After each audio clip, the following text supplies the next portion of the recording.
Okay. A lot of problems have been solved, and some still remain. The car's running, still getting random misfires. The ignition coils didn't fix that. I now am going after the air systems. I think the idle is a little bit off. It feels a little low.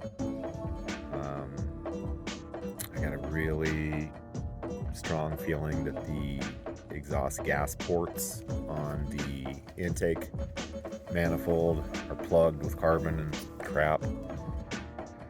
So that'll be today. I've got some kind of house stuff to do, mow, and maybe do some stuff in the garage to organize a little bit better for the reunion, but I'm gonna slowly start digging into the air systems. We need fuel, we need air, and we need spark. We have basically solved any issue that could be with the spark. So now we're gonna move to air. I don't believe we have a fuel issue. It could be that I end up having to do a fuel pump. Those aren't difficult or like massive issues. The next segment though, I could end up pretty far into the head.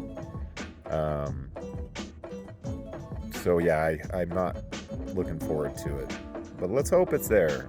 I'm not discouraged because I do feel like the Honda's kind of waking up, and there are things about it that are good now. She feels stronger. She's not grinding with the blown pulley on the AC compressor motor.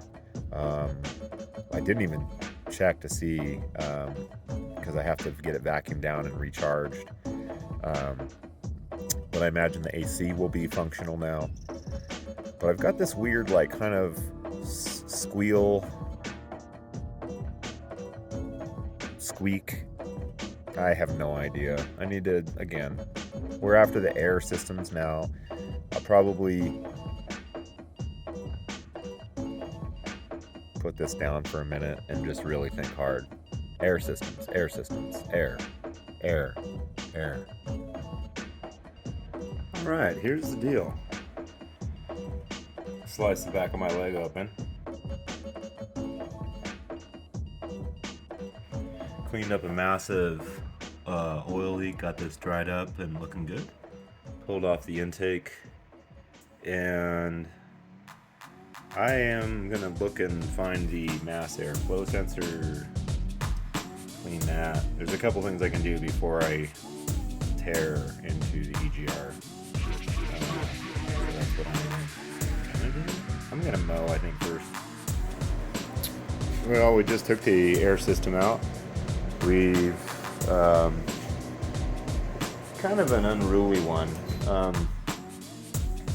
We've got, yeah, there's this kind of triangle piece that goes on the throttle body.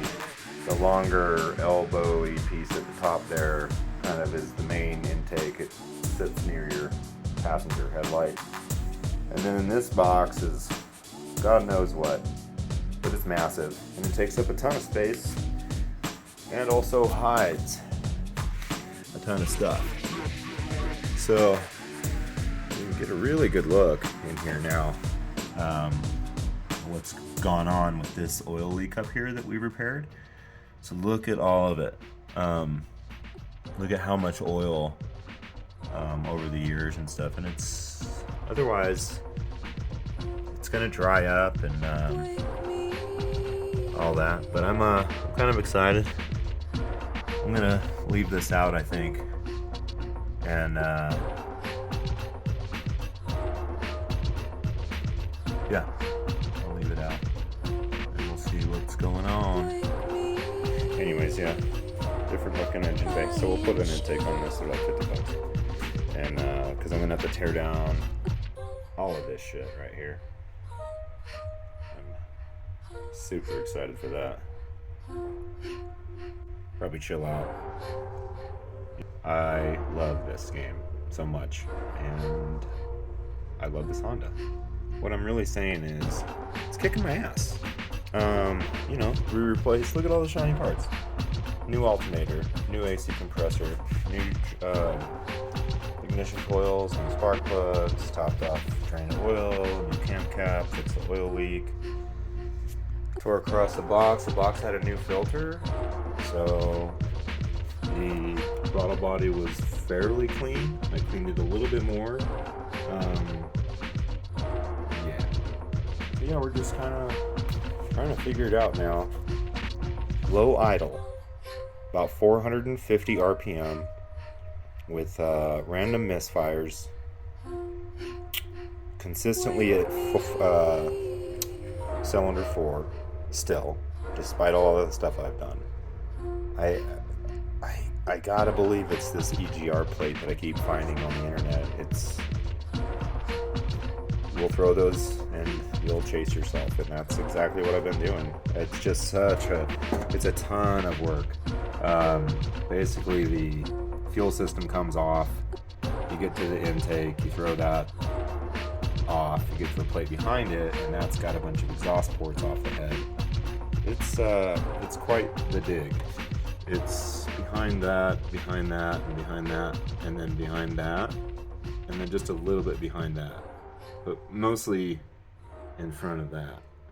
No, just kidding, it's behind that.